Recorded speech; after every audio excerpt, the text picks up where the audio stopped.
Kung a entidad ng publiko ta llega na plaka, banda di impuesto ng di gobyerno sentral, prima ng di seguro ng sosyal y seguro ng di trabajador ng belastingdienst ta cobra tambe impuesto ng lokal, manera por ejemplo impuesto di vehikulo ng motorisa, motorrijtuigenbelasting, of impuesto ng turista ng toeristenbelasting.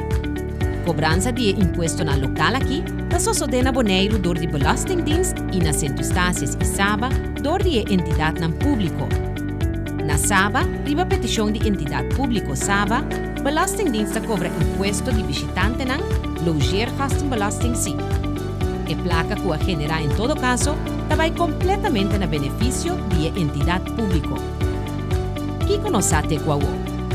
No sa que Holanda Caribense tiene su propia entrada ng generador de impuesto y no sa que Holanda ta presupuesta, sei que ta reserva placa pa Holanda Caribense.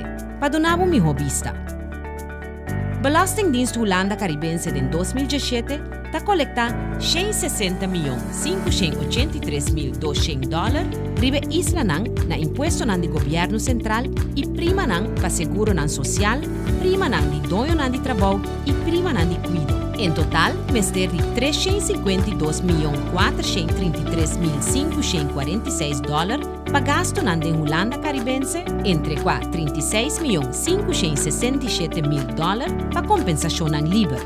Papaga total di gasto ng de Holanda Caribense, Holanda da añadi más o menos $190 milyon extra na entrada ng belastingdienst ta kolekta.